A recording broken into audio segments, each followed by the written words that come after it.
Hello, and welcome to another episode of The Word for Kids. I'm Jamie, and I'm guiding you through the book of Exodus in a series of 20 episodes.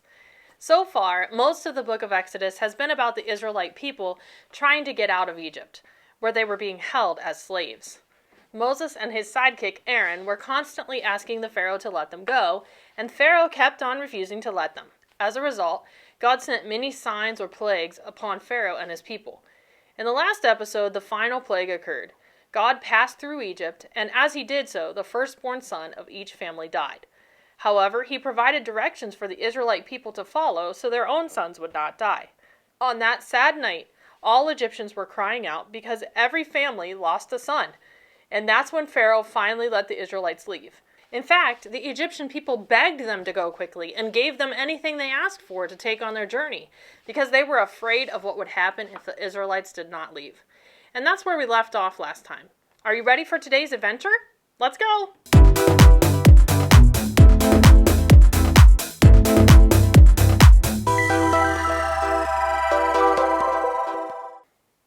When Pharaoh let the people go, God did not lead them through the Philistine country, even though it was faster.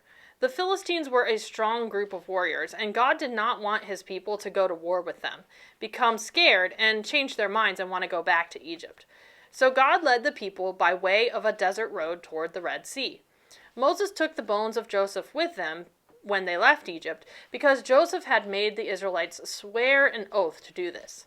As we learned in Genesis, Joseph knew God would come to their aid, and wanted his bones to go with his people when God rescued them. The people camped along the edge of the desert. During the day, the Lord led the people by going before them in a pillar of cloud. At night, he went before them in a pillar of fire, both to guide them on their way and to give them light. A pillar is a tall structure, so something like this would be easy to see by all the people.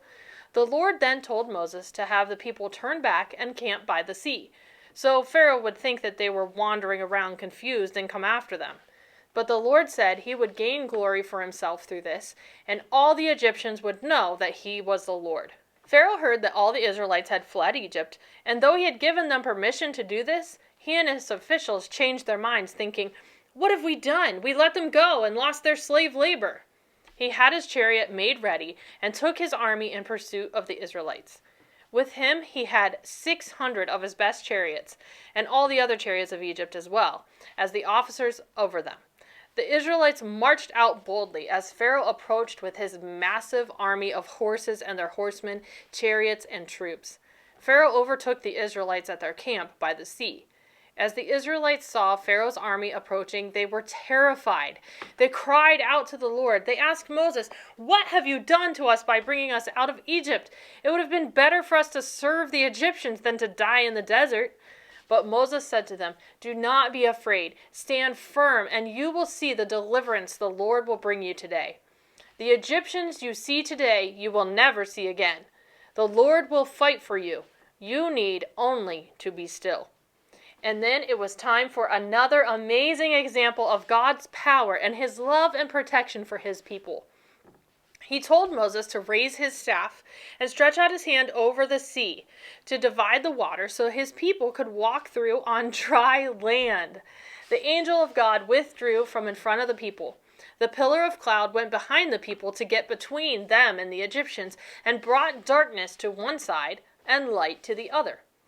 Because of this, neither the Egyptian army nor the Israelite army could attack the other all night long. Then Moses did as God had told him. He stretched out his hand over the sea, and all that night the Lord drove a strong east wind across the sea, blowing the water back. The waters were divided. There was dry ground, and the Israelites walked right through the sea with water on their right and on their left. Of course, Pharaoh's army followed the Israelites right into the sea, including all the horses and chariots. During the last watch of the night, the Lord looked down from the pillar of fire and cloud at the Egyptian army and threw them into confusion. He jammed the wheels of their chariots so they could not move easily. The Egyptian army realized what was happening and said, "Let's get away from the Israelites. The Lord is fighting for them against us." But God told Moses to stretch his hand across the sea, bringing the waters back together again, over the Egyptians and their horsemen and chariots. Moses stretched out his hand just as God had said, and at daybreak the waters went back together, covering the entire Egyptian army so that not one single soldier survived. So while the Israelites had walked through the sea unharmed on dry ground, the Egyptians were completely overtaken by the waters of the sea. The Lord had fought for Israel just as he said he would.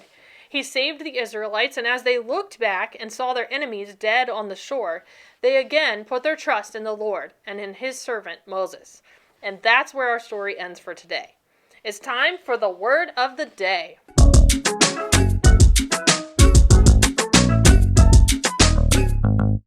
Today's word of the day is still.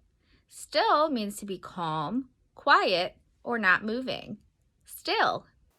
When the Israelites were being pursued by an army that seemed much stronger than their own, and they were so afraid they wanted to go back to slavery, Moses reminded them God would fight for them, and they just needed to be still.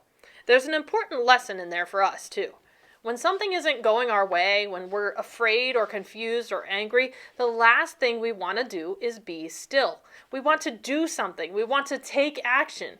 While there are certainly times in life when we are called to action, there are also times when things are beyond our own control, and what we really need to do is be still and let God be God. While he may not be hanging out in a giant cloud or pillar of fire, God is still actively involved in our lives, and he cares deeply for his people. There are times we just have to trust him to take care of us. That leads us perfectly into today's verse to remember.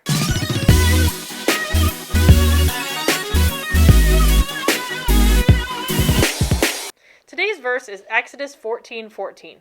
The Lord will fight for you. You need only to be still. One more time. The Lord will fight for you. You need only to be still. Exodus 14:14.